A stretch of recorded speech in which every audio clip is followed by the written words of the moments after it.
퇴직 후의 삶, 누구에게나 오랜 시간 꿈꿔온 제2의 인생으로 다가옵니다. 오랜 직장 생활을 마치고 자신만의 시간을 누릴 수 있는 자유, 가족과 함께하는 여유로운 하루, 그리고 건강을 돌보며 소소한 행복을 찾는 삶. 하지만 현실은 많은 사람들이 그리던 은퇴 후의 모습과는 거리가 멉니다. 통장 잔고는 점점 줄어들고 예기치 못한 의료비나 생활비가 부담으로 다가올 때 은퇴 후의 삶은 마치 모래 위에 쌓은 성처럼 무너질 위험에 놓이게 됩니다. 한순간에 적자로 전환되는 삶, 과연 이것이 내가 꿈꿨던 노후일까요? 우리 사회 곳곳에서 노년층 빈곤이라는 단어가 더 이상 남의 이야기가 아니라는 사실을 마주하는 순간 모두가 한 가지 질문을 던질 수밖에 없습니다. 내가 준비한 은퇴 과연 충분할까? 이 글은 여러분이 은퇴 후의 삶에서 빈곤의 함정에 빠지지 않도록 돕기 위해 준비했습니다. 지금부터 은퇴 후 삶을 위협하는 빈곤의 실체와 이를 예방할 수 있는 방법을 하나씩 살펴보겠습니다. 은퇴 후 한순간에 무너지는 삶. 당신의 노후를 위협하는 빈곤의 실체. 퇴직 후 적자 인생에 빠지는 건 남의 이야기 같죠? 하지만 현실은 다릅니다. 은퇴 이후의 삶은 누구에게나 준비가 잘 되어 있을 것 같지만 생각보다 많은 사람들이 예기치 못한 재정적 문제로 힘겨운 노년을 보내고 있어요. 오늘은 은퇴 후 삶이 왜 무너질 수 있는지, 그리고 이를 막기 위해 우리가 지금 할 수 있는 일은 무엇인지 사례를 통해 이야기해 보겠습니다. 사례 1. 준비된 대기업 임원, 퇴직 후 무너진 가게. 김영수 씨 65세는 35년 동안 대기업에서 근무하며 임원 자리까지 올라갔습니다. 연봉도 높았고 퇴직금도 꽤 두둑했습니다. 그는 내가 이 정도면 은퇴 후에도 걱정 없겠지라고 생각했어요. 그러나 문제는 퇴직 후 생활비였습니다. 퇴직 후에도 대기업 임원 시절의 생활 수준을 유지하고 싶었던 김 씨는 여전히 고급차를 타고 해외여행도 꾸준히 다녔습니다. 처음엔 괜찮았죠. 그런데 몇 년 지나고 보니 통장 잔고가 빠르게 줄어들기 시작했습니다. 나중에는 의료비, 자녀 결혼 비용까지 겹쳐 빚을 내게 되었고 은퇴 후 10년이 지나니 생활비조차 부족한 상황에 놓였습니다. 김 씨는 이렇게 말합니다. 그때 생활 수준을 조금만 낮췄더라면 이렇게 힘들지는 않았을 겁니다. 교훈 퇴직 후에는 수입이 줄어들기 때문에 생활비를 조정해야 합니다. 은퇴 후의 경제 생활은 무조건 절약과 효율을 중심으로 재설계해야 해요. 사례 2. 자영업자 박은주 씨, 자녀 뒷바라지로 빈손 노후. 박은주 씨 62세는 25년 동안 작은 음식점을 운영하며 자녀들을 키웠습니다. 두 아이를 좋은 대학에 보내기 위해 모든 자산을 자녀 교육비에 투자했습니다. 본인 은퇴를 위한 저축은 생각도 못했죠. 퇴직 나이가 다가오고 가게를 접었을 때 그녀는 남은 돈이 거의 없다는 걸 깨달았습니다. 자녀들에게 도움을 요청했지만 엄마, 우리도 여유가 없어라는 대답만 돌아왔죠. 결국 박 씨는 작은 아르바이트를 하며 근근히 생활비를 마련하고 있습니다. 그땐 자녀 교육이 최우선이라 생각했는데 지금은 제 노후도 중요했음을 절실히 느낍니다. 교훈 부모의 희생이 자녀들에게 무조건 보답받는다는 보장은 없어요. 노후를 위해서는 자녀 교육과 본인의 노후 자산 준비를 반드시 병행해야 합니다. 사례 3. 연금만 믿었다. 김정호 씨의 실패. 김정호 씨 70세는 30년간 공무원으로 근무하며 국민연금과 공무원연금을 믿고 은퇴했습니다. 하지만 은퇴 후 물가가 오르고 예상치 못한 의료비가 늘면서 연금만으로는 생활비가 턱없이 부족했어요. 연금이 충분할 줄 알았는데 요즘 물가를 따라가기 힘듭니다. 게다가 병원비가 예상보다 많이 나가더라고요. 결국 김 씨는 은퇴 후 소득을 보충하기 위해 경비원으로 재취업했지만 체력이 점점 약해져 일이 힘들어지고 있습니다.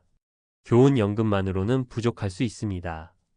연금 외에도 추가적인 소득원을 준비하거나 생활비를 줄이는 방법을 고민해야 합니다. 은퇴 후 빈곤을 막는 방법. 위 사례들은 우리 주변에서 흔히 볼 수 있는 이야기예요. 그렇다면 이런 상황을 피하려면 어떻게 해야 할까요? 생활비 조정 계획 세우기. 은퇴 후에는 반드시 생활비를 현재의 6,070% 수준으로 줄여야 해요. 자동차나 해외여행처럼 큰 지출은 줄이고 필요 없는 소비를 하나씩 줄이는 노력이 필요합니다. 예를 들어 구독 서비스를 정리하거나 외식을 줄이고 집밥을 늘리는 것만으로도 큰 도움이 돼요. 다양한 소득원 준비하기. 퇴직 후에도 소득을 유지할 수 있는 방법을 미리 준비하세요. 자격증을 따서 프리랜서로 일하거나 작은 사업을 시작하는 것도 방법입니다. 요즘에는 유튜브나 온라인 강의 같은 디지털 플랫폼을 활용해 은퇴 후 수입을 창출하는 사례도 많습니다. 건강 관리와 의료비 대비하기. 건강이 무너지면 재정도 무너집니다. 정기적인 건강 검진과 운동은 필수고 의료비를 대비하기 위한 실손보험이나 저축을 미리 마련해 두는 게 중요해요. 자녀와의 재정적 거리 두기. 자녀에게 도움을 주는 것도 좋지만 본인의 노후를 우선해야 합니다. 내가 없으면 자녀도 없다는 생각으로 지나치게 희생하지 마세요. 은퇴 이후의 삶 설계하기. 은퇴 후 무엇을 할지 구체적으로 계획을 세워야 합니다. 단순히 쉬는 것이 아니라 의미 있는 활동을 통해 삶의 만족도를 높이는 게 중요해요. 취미나 봉사활동을 통해 새로운 목표를 만들어 보세요. 마무리 지금 준비하지 않으면 늦습니다. 은퇴 후 빈곤은 결코 먼 이야기가 아니에요. 지금부터라도 현실을 직시하고 생활 습관과 재정을 점검하며 작은 준비를 시작해야 합니다. 은퇴 후 삶은 단순히 돈이 많다고 행복한 것이 아닙니다. 오히려 준비된 마음가짐과 현실적인 계획이 있다면 적은 돈으로도 충분히 행복한 노후를 보낼 수 있습니다. 한순간에 무너지는 삶이 아닌 은퇴 후에도 당당하고 안정적인 인생을 살기 위해 지금부터 준비하세요. 오늘의 작은 준비가 내일의 큰 차이를 만듭니다. 칼럼 은퇴 후 적자 인생을 피하는 전문가의 조언. 퇴직 후 적자로 전환된 인생을 어떻게 하면 피할 수 있을까요? 이 질문은 많은 은퇴 예정자와 은퇴자들에게 가장 현실적이고 절박한 고민일 겁니다. 오늘은 은퇴 후 빈곤을 방지하기 위해 우리가 어떤 선택과 노력을 해야 하는지 전문가의 시각에서 구체적으로 이야기해 보겠습니다. 은퇴 준비, 이제는 필수가 아닌 생존 전략. 먼저 우리가 직면해야 할 가장 중요한 사실은 은퇴 후 삶은 저절로 안정되지 않는다는 겁니다.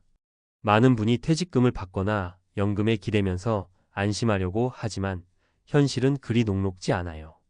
물가는 오르고 건강은 점점 약해지며 예상치 못한 상황은 끊임없이 발생합니다.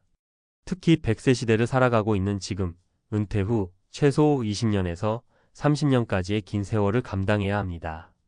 여기서 중요한 건 단순히 돈을 모으는 게 아니라 지속 가능한 삶을 설계하는 것입니다.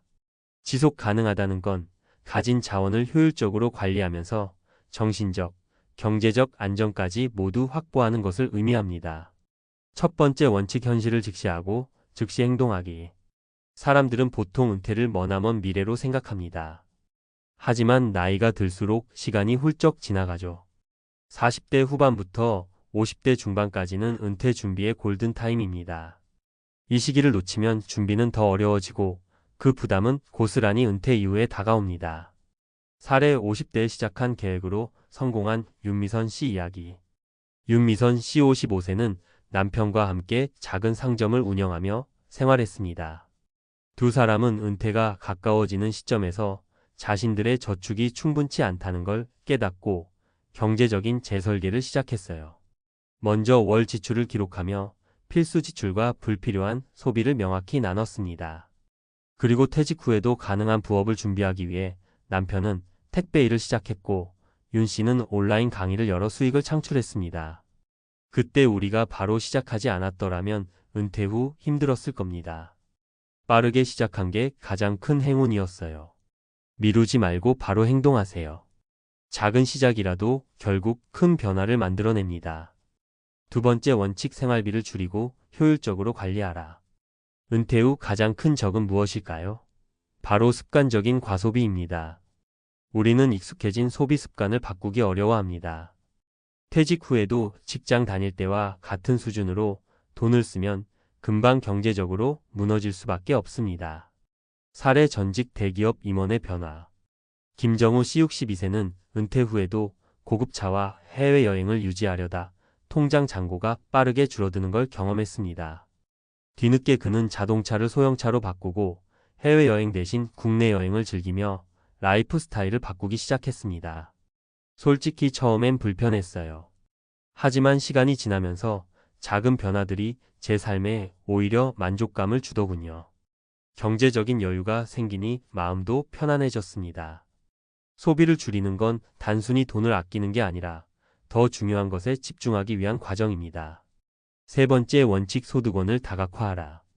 은퇴 후에도 돈이 필요합니다. 단 방법은 다양해요. 요즘은 꼭 정해진 직업이 아니어도 소득을 창출할 방법이 많습니다. 특히 디지털 시대에는 누구나 유튜브, 온라인 강의, 콘텐츠 제작 등으로 부가적인 수익을 만들 수 있습니다. 사례 70대 유튜버로 성공한 박은자 씨. 박은자 씨 70세는 은퇴 후 남는 시간을 활용해 손재주로 만들었던 수공 예품을 유튜브에 올리기 시작했어요. 단순히 취미로 시작했지만 점차 구독자가 늘면서 월 50만 원 이상의 수익을 올릴 수 있게 되었습니다. 젊었을 때는 이런 게 돈이 될 줄 몰랐어요. 하지만 배우고 도전하니 결과가 따라오더라고요. 지금은 정말 행복합니다. 소득은 단순히 생계를 위한 수단을 넘어 삶의 활력을 주는 중요한 원동력이 될 수 있습니다. 네 번째 원칙, 건강 관리를 최우선으로 하라.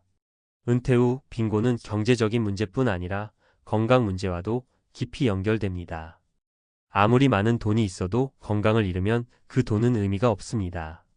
정기적인 건강검진과 꾸준한 운동, 그리고 균형 잡힌 식습관은 은퇴 후 삶의 질을 좌우합니다. 사례 건강관리로 삶의 질을 높인 최은영 씨. 최은영 씨 68세는 은퇴 후 늘어난 시간에 맞춰 매일 1시간씩 걷기 운동을 하고 식단을 간소화했습니다. 이 과정에서 생활비는 줄고 건강은 좋아지며 병원비 부담도 크게 감소했어요. 건강을 챙기니 다른 걱정들이 줄어들었어요. 몸이 편하니 마음도 안정되고 삶의 질이 훨씬 높아졌습니다. 건강관리는 단순히 비용을 줄이는 게 아니라 은퇴 후 삶의 전반을 풍요롭게 만드는 열쇠입니다. 마무리. 은퇴 후에도 삶은 계속된다. 은퇴는 끝이 아닙니다. 오히려 새로운 시작이에요. 하지만 이 새로운 시작이 의미 있고 안정적이려면 지금부터 준비하고 행동해야 합니다. 다시 한번 강조합니다. 은퇴 후의 빈곤은 누구나 겪을 수 있는 현실이에요. 하지만 잘못된 선택과 방심이 문제일 뿐 제대로 준비하면 충분히 극복할 수 있습니다. 지금 당장 소비 습관을 점검하고 부가적인 소득원을 마련하며 건강을 돌보세요. 지금 준비하지 않으면 후회는 피할 수 없습니다. 하지만 지금부터 시작하면 은퇴 후에도 당당하고 풍요로운 삶을 만들어갈 수 있습니다. 당신의 은퇴는 아직 늦지 않았습니다.